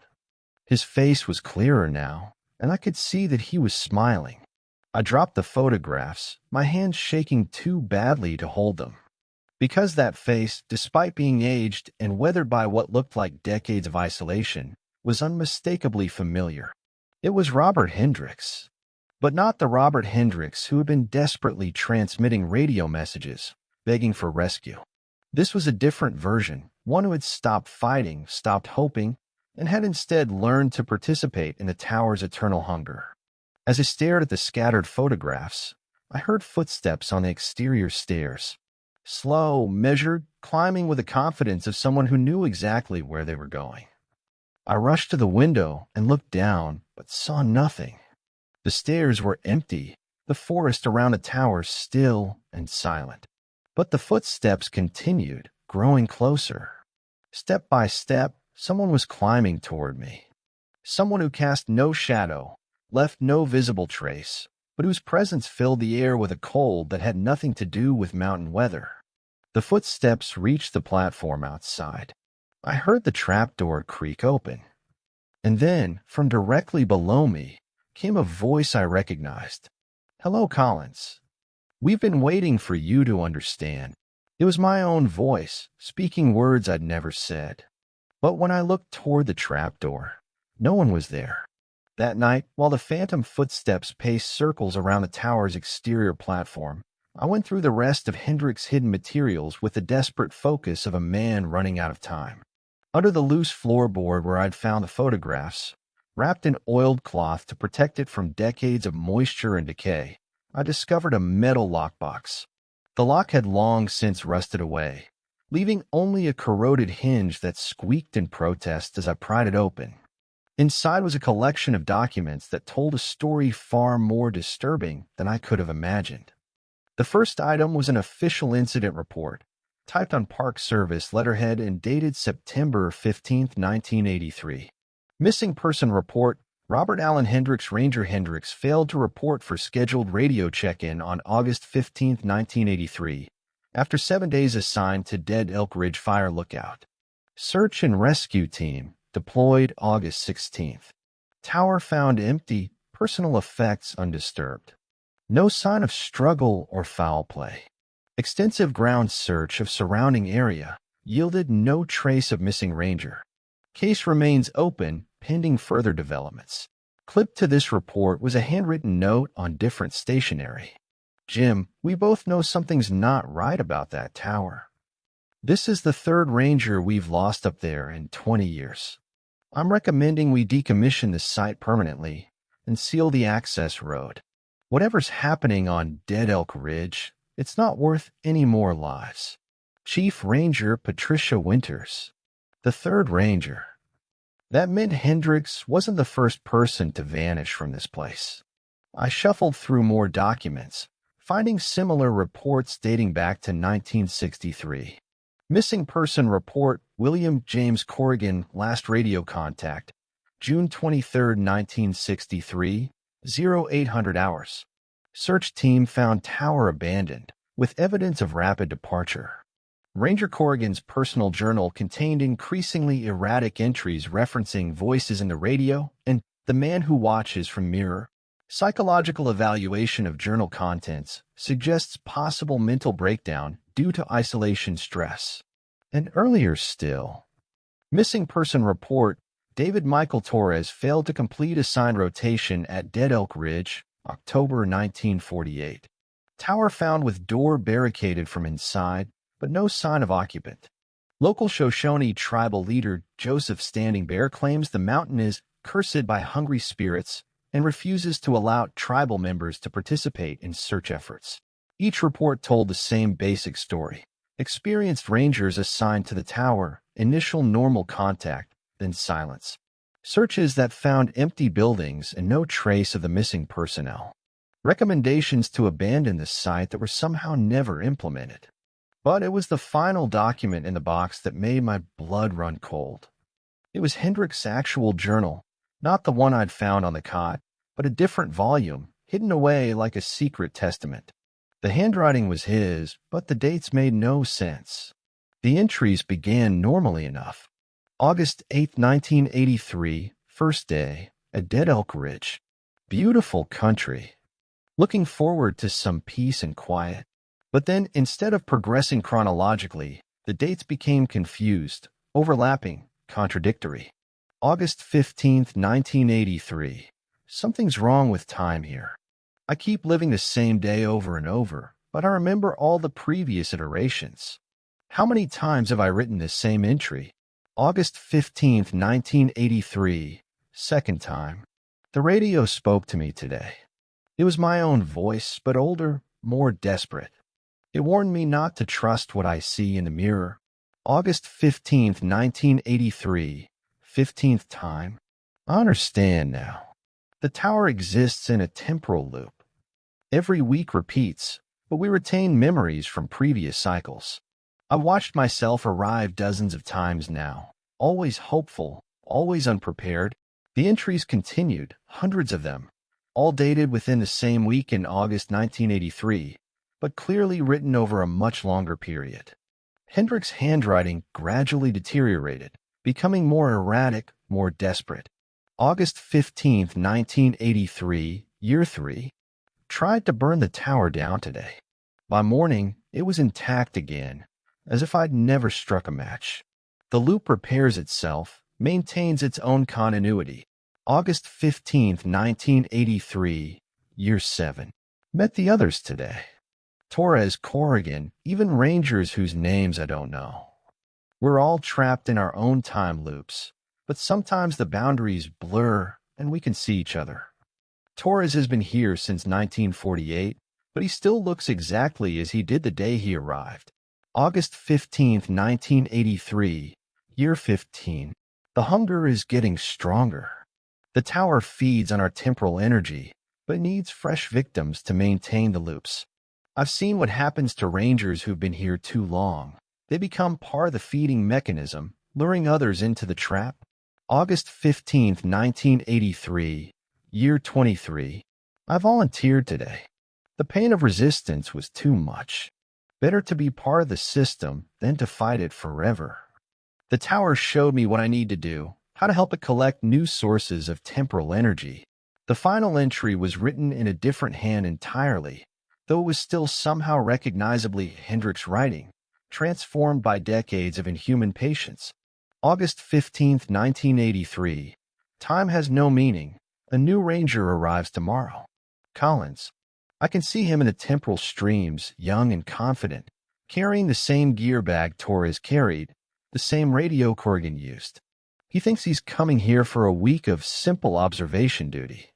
We'll see how long his resistance lasts. The tower is hungry again, and Collins looks delicious. I dropped the journal, my hands shaking so violently I could barely control them. That final entry, written in Hendrik's hand but with knowledge of my arrival, proved that whatever was happening here transcended normal causality. The tower didn't just trap people in time loops. It could see across temporal boundaries, predict future events, manipulate the flow of cause and effect itself. And somehow I had been specifically selected as its next victim. I looked around the tower with new eyes, noticing details I'd missed before. The way shadows fell at impossible angles, regardless of the sun's position. The way dust motes hung suspended in midair, neither falling nor rising. The way my own reflection in the broken mirror sometimes moved a fraction of a second before I did, as if it was predicting my actions rather than copying them. This place existed outside normal reality, sustained by the temporal energy it harvested from trapped rangers. We were like batteries, our life force slowly drained to power the tower's continued existence across multiple timelines. But if Hendrik's journal was accurate, there might still be time to escape. The newer entries mentioned that some rangers had managed to maintain their resistance for years before finally succumbing. If I could avoid the psychological breakdown that seemed to claim everyone eventually, maybe I could find a way to break the cycle. The key seemed to be the radio. Every account mentioned it as the primary point of contact between trapped rangers and whatever intelligence controlled the tower. If I could somehow turn that communication system against the tower itself. My planning was interrupted by the sound I'd been dreading, footsteps on the exterior stairs. But this time, they weren't slow and measured. They were running. Someone or something was climbing toward me with desperate urgency. I grabbed the fire axe and positioned myself near the trapdoor, ready to defend myself against whatever was coming. The footsteps reached the platform and stopped. Then, in a voice raw with terror and exhaustion, someone called out, "Please, you have to help me. I've been running for 3 days, but I keep ending up back here. My name is Collins. I'm a park ranger, and something's very wrong with this mountain. It was my own voice screaming from just outside the trapdoor. But I was standing inside the tower, axe in hand, listening to myself beg for help. The thing outside began pounding on the trapdoor with what sounded like bleeding fists. Please, I know someone's in there. I can see the light. Don't leave me out here with them. They look like me, but they're not me. They keep trying to convince me to stop running, to accept what's happening, but I won't give up. I won't become like them. The pounding grew more frantic, more desperate. My wife is waiting for me. I have a life outside this place. I'm not going to disappear like the others. Please, just open the door. I stood frozen, unable to move, unable to think. Because everything the voice outside was saying, every detail about running, about encountering other versions of myself, about refusing to give up, those were thoughts I'd had, words I might have spoken if our positions were reversed. Was I listening to another version of myself from a different timeline? A Collins who had somehow escaped the tower but become lost in the labyrinth and temporal structure surrounding it? Or was this another trick, another way for the tower to break down my resistance by forcing me to confront the futility of escape? The pounding stopped abruptly. In the sudden silence, I could hear ragged breathing just outside the trapdoor.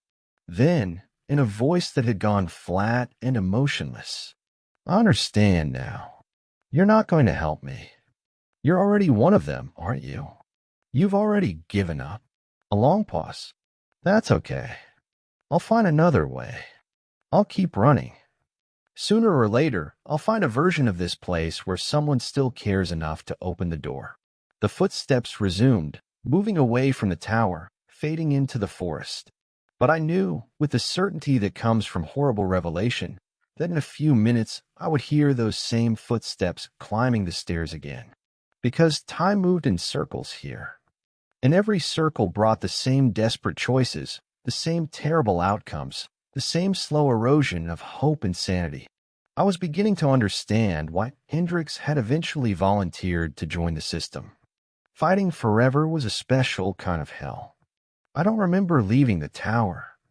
All I know is I woke up 5 days later in the ranger station infirmary, strapped to a bed with 4 tubes in my arms and concerned faces hovering over me like worried angels. They said I was found wandering the fire road at 3 in the morning, barefoot and delirious, wearing clothes that didn't belong to me. Clothes that, according to the faded name tag still pinned to the shirt pocket, had belonged to Robert Hendricks. The doctor said I was severely dehydrated, malnourished, and suffering from what appeared to be prolonged psychological trauma. My fingernails were worn down to nothing, as if I'd been clawing at something for days. My throat was raw from screaming, though I had no memory of making any sound. Most disturbing of all, carved into my left forearm with what looked like a piece of broken glass were 15 tally marks, fresh cuts that had barely begun to heal, made by my own hand, though I had no recollection of creating them. When they asked me what had happened, I tried to tell them about the tower, about Hendricks and the radio and the impossible time loops. But the words came out confused, contradictory. I kept insisting that I'd only been gone for 4 days, but my supervisor showed me the calendar. I've been missing for 3 weeks. The tower? Still there, of course. Visible from the main road on clear days, perched on Dead Elk Ridge like a skeletal finger pointing at the sky. But we don't send anyone up there anymore. In fact, after my incident, the Park Service officially removed it from all maps and closed the access road. Posted signs warning of unstable terrain and rockfall danger. Told the local media that budget cuts had forced them to abandon remote monitoring stations in favor of satellite surveillance. Nothing about missing rangers. Nothing about temporal anomalies or impossible radio transmissions. Nothing that might encourage curious hikers or urban explorers to investigate. The official report listed my condition as severe psychological breakdown due to isolation stress, with a recommendation for extended psychiatric evaluation and medical leave. They were kind about it, understanding. These things happen sometimes to people who spend too much time alone in the wilderness. But I know the truth. I escaped that tower somehow. broke free of whatever temporal trap had claimed Hendrix and the others. Maybe it was luck, maybe it was stubbornness, maybe it was the love I felt for my wife calling me back to the real world. Or maybe the tower simply let me go. Because sometimes survivors are more useful than victims. Sometimes the best way to lure new prey is with stories that seem too impossible to believe, told by someone whose obvious trauma makes them appear unreliable, delusional. After all, who would take seriously the ravings of a ranger who claims to have spent only 4 days in a place where he was missing for 3 weeks? Who would believe stories about time loops and supernatural entities feeding on temporal energy? You'd have to be crazy to accept such an explanation, wouldn't you? But here's what keeps me awake at night, what makes me check the locks on my doors and windows before bed. Sometimes, when the wind howls past my cabin in the early hours before dawn, I hear something that makes my blood freeze. It's the sound of a radio crackling to life, faint but unmistakable, coming from the direction of Dead Elk Ridge. And in that static, buried beneath layers of electronic noise, I can sometimes make out a voice. My voice, still calling for help. Still trapped in that tower, living the same nightmare week over and over again. Still counting the days with scratches carved into my own flesh. Because maybe I never really escaped at all. Maybe what came back from Dead Elk Ridge was just another temporal echo, another version of Collins sent out into the world to spread the tower's influence, to draw in new victims with stories that sound like warnings but are actually invitations. Maybe the real Collins, the one who climbed those stairs with confidence and hope, is still up there, still fighting, still believing that someone will eventually come to help him. If you ever hear someone on the radio calling for help, and the voice sounds familiar, if you ever see a fire tower on a distant ridge that doesn't appear on any official maps, if you ever meet a park ranger who tells you impossible stories about places where time moves in circles and hungry spirits were the faces of their victims, don't go looking for answers. Don't try to help. Don't answer the radio. Because the tower at Dead Elk Ridge is always hungry. And it's very, very patient. Have you ever encountered something in the wilderness that defied explanation? Something that made you question the nature of reality itself? Share your story in the comments below, if you dare. And remember, some places are marked abandoned for very good reasons. I've been a park ranger for over 18 years. I've seen blizzards rolling out of nowhere. Watched campers lose their minds under the weight of isolation. I helped carry out bodies, stitched up bear maulings, and once got helicoptered out after a cougar tried to use me as a chew toy. But nothing, and I mean nothing, prepared me for the night I followed a trail that didn't exist. It was storming hard. You know, the kind of night where the wind screams like something alive, where the trees bend low like they're whispering warnings you can't quite make out. That night, lightning split the sky in jagged bursts like it was trying to burn the forest from the clouds down. I was out there alone, doing a last sweep of the North Ridge before reported landslides sealed off that sector. That's when I found it. A trail. One that shouldn't be there. One I'd never seen before on any map, satellite scan, or drone pass. And yet, the path looked old. Ancient, even. Overgrown, yes, but still unmistakably man-made. I should have radioed it in. I should have turned back. But I stepped onto it. And that's when the forest changed. If you're listening to this, understand something. What I'm about to tell you isn't a campfire story. It's not folklore or some lost ranger tale. It's what I lived. And I've got the scars, both on my body and my mind, to prove it. The Northridge sector was known for landslides and thick fogs that rolled in fast. Not many hikers dared explore it, and for good reason. That day, I was ordered to do a final sweep before the area was officially closed off. Everything felt off. You learn to listen to your gut in this job. Not the logical part, but the old primal brain, the one that twitches when you're being watched. And that morning, the feeling had settled in my stomach like a stone. The sensation had started before I'd even reached the ridge. Back at the station, my coffee had tasted metallic. The radio chatter seemed muffled, distant, like voices calling from underwater. Even my partner had commented on how quiet I was during the morning briefing. "Collins, you look like you've seen a ghost," he'd said, laughing. If only he knew how prophetic those words would become. I ignored the feeling, though. I had a job to do. The storm clouds were building overhead as I made my way through the dense brush, each step taking me deeper into territory that felt increasingly hostile. The air grew thicker, more oppressive, as if the very atmosphere was warning me to turn back. My flashlight beam seemed weaker here, swallowed by shadows that clung too tightly to the trees. As I made my way through the undergrowth, something caught my eye just beyond the ravine edge. A clearing, hidden behind an unnatural curtain of hanging moss and twisted cedar. At first, I thought it was just a game trail. But as I stepped closer, pushing aside branches that felt oddly warm to the touch despite the approaching storm, I saw flat stones arranged deliberately beneath the soil. The stones were weathered smooth, worn by countless years of something passing over them. But they weren't random. They formed a pattern, a deliberate path that curved away into the deeper forest with an almost hypnotic precision. Each stone was exactly the same distance from the next, as if measured by some obsessive, inhuman hand. That was no animal trail. It was a path. Yet the weirdest thing, I knew this area like the back of my hand.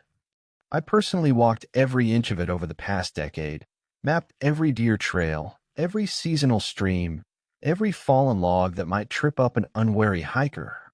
This trail, it was new. Or maybe not new. Maybe just revealed. I knelt down and brushed away the accumulated debris from one of the stones. Beneath the moss and rotting leaves, I could see markings carved into the surface. Not letters exactly, but symbols that seemed to writhe and shift when I wasn't looking directly at them. Ancient symbols that made my eyes water when I tried to focus on them too long. There was something compelling about it, like it wanted to be followed. The pull was physical, almost magnetic. I could feel it in my chest, a tugging sensation that grew stronger the longer I stood there. My feet seemed to move of their own accord, carrying me closer to the trail's beginning. The rational part of my mind screamed warnings, but they felt distant, muffled by something that whispered promises I couldn't quite understand. Every instinct in me screamed to mark it and come back with backup. To radio in the coordinates, to document this discovery properly, to follow protocol. But that compulsion, that bizarre irrational pull, it dragged me forward like a fish on a line. The first step onto the trail sent a shock through my system, like touching an electric fence. For a moment, the world seemed to flicker, reality stuttering like a broken film reel. The sounds of the approaching storm faded to nothing, replaced by a silence so complete it felt solid. And I made the first mistake. I followed it. About 10 minutes into the trail, the forest changed. Drastically. The transformation was gradual at first, so subtle I almost didn't notice. The undergrowth grew sparser, the familiar tangle of blackberry vines and ferns giving way to something older, more primitive. The very air felt different here, thicker, charged with an energy that made my skin crawl and my hair stand on end. Birdsong stopped. The wind quieted. My own boots felt loud on the forest floor, as if I was the only sound left in the world. Even the storm seemed to hold its breath, the threatening rumble of thunder fading to nothing as I walked deeper into this pocket of unnatural calm. The silence was absolute, pressing against my eardrums like water. I've experienced quiet before, the deep hush of winter woods, the pre-dawn stillness before the world wakes up. But this was different. This was the silence of a held breath, of something waiting. I called out, "Ranger Collins. Anyone out here?" My voice sounded flat, dead, as if the words were being absorbed by the trees themselves before they could travel more than a few feet. The usual echo you'd expect in open forest was gone, swallowed by something that seemed to drink sound itself. No response. The trees along this trail grew differently. Taller, yes, but the trunks twisted, spiraled unnaturally, like they were straining towards something above. Or perhaps something below. Their bark was wrong too, darker than it should be, with a texture that reminded me uncomfortably of skin. Scarred, pockmarked skin. As I walked, I began to notice other wrongnesses. The leaves on the ground didn't crackle underfoot. They compressed with a wet, organic sound that made my stomach turn. The shadows fell at impossible angles, creating pockets of darkness that seemed to move independently of their sources. That's when I saw it, an old wooden sign nailed into one of the trees, nearly rotted through. The wood was black with age and moisture, but the nails holding it in place looked fresh, their metal bright and unmarked by rust. The lettering was faded, carved deep and primitive, almost ritualistic, as if each letter had been gouged out with desperate, shaking hands. "Return the way you came." I laughed nervously, the sound dying almost before it left my throat. Probably some hermit's idea of a prank. Maybe an old boundary marker from the early days of the park, when homesteaders still lived deep in these woods. But even as I tried to rationalize it, I knew that explanation didn't fit. The sign felt too deliberate, too precisely placed. And there was something about the way it was positioned, angled slightly downward, as if it were meant to be read by someone walking in my exact direction. But then I noticed something I still can't explain. Behind me, the trail was gone. I turned around, retracing my steps. Nothing. Just thick bramble and dense, impenetrable forest. The path I'd just walked, the carefully placed stones, the unnatural clearing, all of it had vanished as if it had never existed. In its place was a wall of thorns and twisted branches, so thick that even a rabbit would have trouble passing through. I pushed against the barrier, thorns catching on my uniform, drawing thin lines of blood across my hands. But the more I struggled, the denser it seemed to become, as if the forest itself was conspiring to keep me moving forward. That's when the first drop of panic hit. Cold and acidic. My heart began to hammer against my ribs as the reality of my situation sank in. I was trapped on a path that shouldn't exist, in a part of the forest that felt increasingly wrong with every step. The familiar weight of my radio on my belt suddenly felt like salvation. I reached for my radio with hands that shook slightly. Static. Not even the usual white noise of an open channel. Just dead air, as if the device had been turned off. But the power light was on, the battery indicator showing full charge. Nothing. Not even a crackle. Ranger Collins to base. Copy. Over. I tried different channels, cycling through emergency frequencies, ranger to ranger bands, even the local sheriff's department channel. Nothing. The radio might as well have been a brick of plastic and metal. Still silence. I should have turned back, pushed through the brush, fought my way out using my compass and sheer determination. But something kept whispering in the back of my mind, just a bit farther. There's something you need to see. Something important. Something that's been waiting for you. The voice didn't feel like my own thoughts.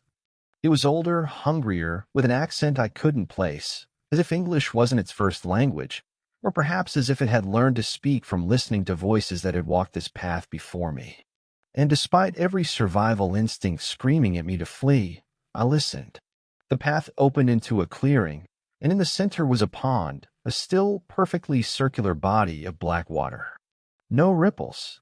No life. Just stillness. The clearing felt older than the forest around it, as if it had been carved from the wilderness by hands that predated human settlement by centuries. The grass here was different, too green, too uniform, growing in perfect concentric circles around the pond's edge like some vast natural mandala. But it was the pond itself that held my attention. The water was so black it seemed to absorb light rather than reflect it. I'd seen plenty of forest ponds in my years as a ranger, some crystal clear, others murky with sediment or algae. But this was different. This looked like liquid obsidian, so dark that I couldn't see even an inch below the surface. No insects skimmed its surface, no fish created ripples, no frogs called from its edges. It was utterly, completely lifeless. The silence here was even more profound than on the trail. Not just the absence of sound, but the presence of something that devoured noise, that created a bubble of nothingness in the middle of the living forest. Then I saw the figure. Across the pond, standing motionless on the far bank, was someone in an old park ranger uniform. Hat, bat, even a radio on the shoulder.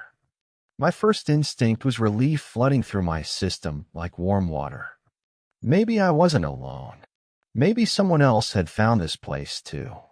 Maybe there was a logical explanation for all of this, a training exercise I hadn't been briefed on, or another ranger checking out reports of unusual activity in the area. But as I looked closer, something felt off about the figure. They stood too still, too perfectly upright, like a mannequin positioned by someone with only a theoretical understanding of human posture. The uniform was wrong too. Not wrong exactly, but old. Very old. The style of the shirt, the cut of the pants, even the shape of the hat belonged to an era decades past. I raised my hand to wave, hope making my voice stronger than it had been since I'd entered this cursed place. The figure didn't move. Not at first. For a long moment, it remained perfectly motionless, and I began to wonder if I was looking at a statue, some strange memorial placed in this impossible clearing. I shouted, "Hey, you okay?" My voice seemed to die the moment it crossed the water, swallowed by that unnatural silence. But something heard me. No response from the figure, but I felt something shift in the air around the pond, as if my words had disturbed some delicate balance. I stepped closer, just one footfall toward the water's edge. The figure mirrored me, perfectly. The movement was exact, simultaneous, as if we were connected by invisible strings. When I raised my hand again, the figure raised its hand at the exact same angle. When I stepped forward with my left foot, it stepped forward with its left foot. The synchronization was so precise it made my skin crawl. Not a ranger. Not a person. A reflection. But it wasn't mine.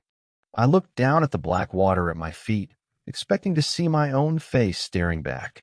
Instead, I saw nothing. The water remained perfectly opaque, showing no reflection at all. Yet across the pond, the figure continued to mirror my every movement with mechanical precision. That's when I saw its face, or rather, lack of one. Where features should have been eyes, nose, mouth, there was nothing but a blank, smooth stretch of skin. Like something had tried to mimic humanity and gotten the proportions right, but forgotten the details that make us human. The skin was too pale, too perfect, unmarked by sun or wind or the simple wear of living. As I stared in growing horror, the thing tilted its head, copying my own involuntary movement. But there was something wrong with the angle, as if its head contained no skull, no rigid structure to limit its motion. It bent too far, twisted in a way that would have snapped human vertebrae. Suddenly, I was cold. Not just from the storm, which had started again overhead, thunder rumbling through the unnatural silence like a distant avalanche, but from something deeper. A chill in my bones that had nothing to do with weather. This was the cold of deep caves, of places where sunlight had never touched, of spaces between worlds where warmth was just a memory. The faceless thing raised its arm again, and this time it wasn't copying me. I hadn't moved. This was its own action, independent and deliberate. It was beckoning. The gesture was unmistakably an invitation, a come-here motion that seemed to pull at something deep in my chest. But there was hunger in it too, a desperate need that radiated across the water like heat waves, inviting, daring me, calling me to step into that black water and join it on the other side. I could feel the compulsion building again, stronger than before. My feet wanted to move toward the water's edge, to test its temperature, to see how deep it might be. Part of my mind was already calculating. It wasn't that wide, maybe 30 feet across. I was a strong swimmer. I could make it to the other side easily. But the rational part of my mind, the part that had kept me alive through 18 years of dangerous work in the wilderness, finally broke through the strange influence of this place. I turned and ran. My boots slipped on the too perfect grass as I scrambled back toward the tree line, back toward the trail that led away from this nightmare clearing. Behind me, I could hear something, not quite a sound, but a disturbance in the air, as if the faceless thing was moving, perhaps even following. But I didn't look back. I didn't get far. When I finally stopped running, panting and soaked with cold sweat, the trail was back. But I wasn't where I started. Nothing looked familiar. The trees were different, older, more twisted, their branches forming shapes that hurt to look at directly. The moss hung in curtains so thick they blocked out most of the dim light filtering down from above. And the smell, God, the smell was wrong. Not the clean scent of pine and earth I'd grown to love in my years as a ranger, but something organic and rotting, like flowers left too long in stagnant water.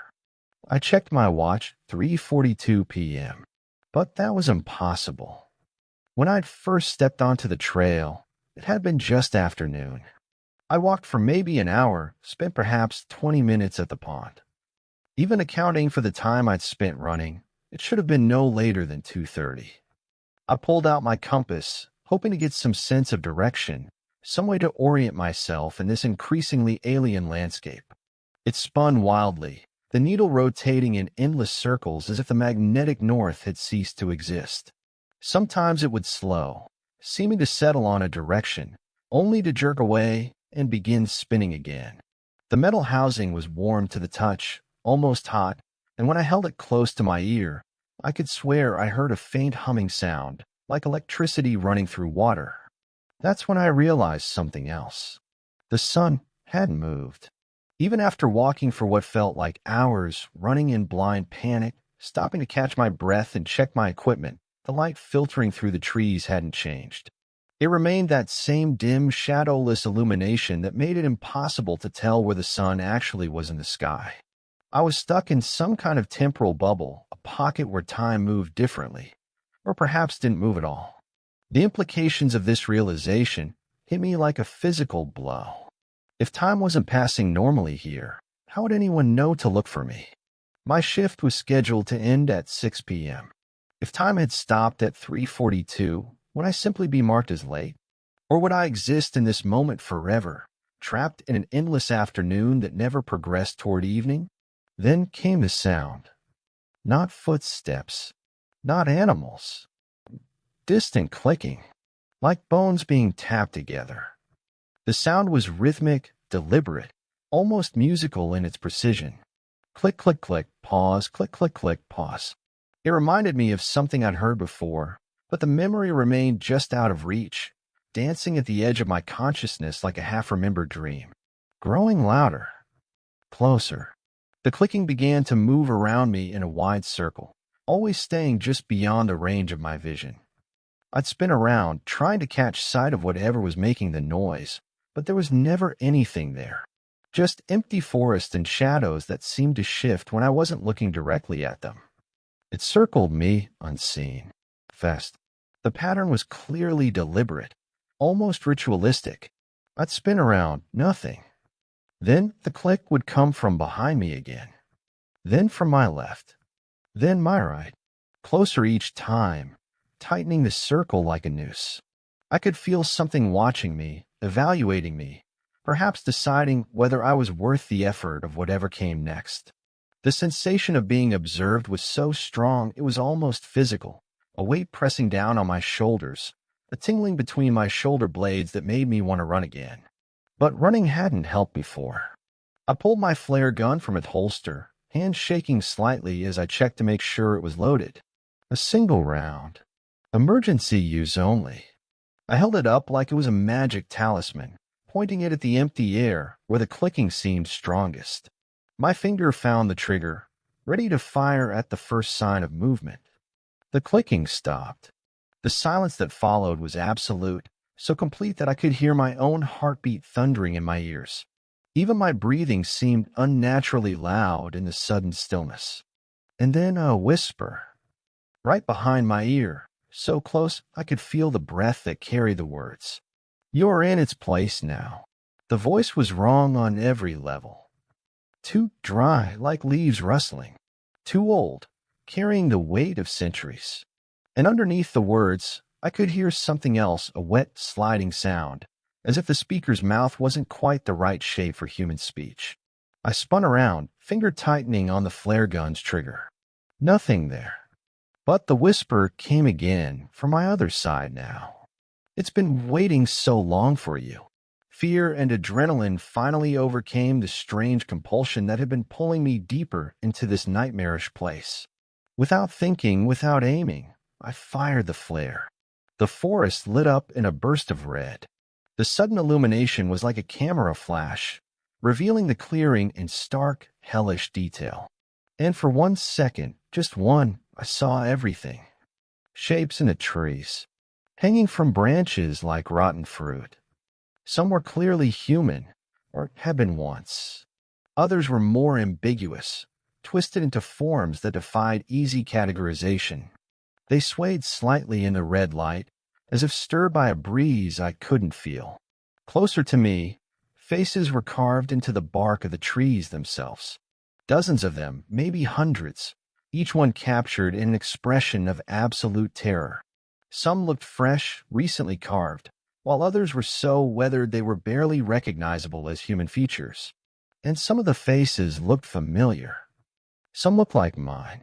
Not exactly, the proportions were slightly off, as if someone had been working from a photograph rather than life. But the resemblance was unmistakable. My face, carved into the bark, staring back at me with hollow, desperate eyes. As the flare's light began to fade, the shapes in the trees seemed to move, turning toward me with a synchronized motion that suggested intelligence, purpose, hunger. That's when I ran again. I ran again, but this time with a desperation that transcended mere fear. The flare's dying light cast wild, dancing shadows that seemed to reach for me as I crashed through the underbrush. Branches clawed at me like living things, their thorns finding every gap in my uniform, drawing blood that felt too warm in the cold air. Roots reached for my ankles with an almost malicious intent, sending me stumbling and nearly falling with every few steps. But this time, I didn't follow the trail. I didn't trust it. The path that had brought me to this nightmare place was clearly not meant to lead me out. It was a trap, a lure designed to draw people deeper into whatever hell existed in the heart of this impossible forest. Following, it would only take me further from safety, deeper into the territory of whatever had carved those faces into the trees. Instead, I let instinct take over. Ran toward the wind, toward the sound of anything real. My ranger training kicked in, overriding panic with years of wilderness survival experience. Find water, it flows downhill toward civilization. Find the wind, it comes from weather systems that exist in the real world. Find anything that connects this pocket of wrongness to the ordinary forest I knew and loved. Behind me, I could hear pursuit. Not footsteps, the sound was wrong for that. More like something heavy being dragged across the forest floor, accompanied by that same rhythmic clicking I'd heard before. But now there were multiple sources, creating a chaotic symphony of bone-on-bone percussion that seemed to come from every direction at once. The trees grew denser as I ran, their branches weaving together overhead like a living ceiling. But gradually, they began to look more normal. The bark returned to familiar shades of brown and gray. The leaves took on shapes I recognized. The very air began to smell like the forest I'd worked in for nearly 2 decades. I could hear my radio crackling. Not words, not yet, but the blessed sound of static that meant I was returning to a place where radio waves could penetrate, where the normal laws of physics applied. Collins to base, I gasped into the handset, not slowing my desperate flight. Collins to base, emergency situation, request immediate extraction.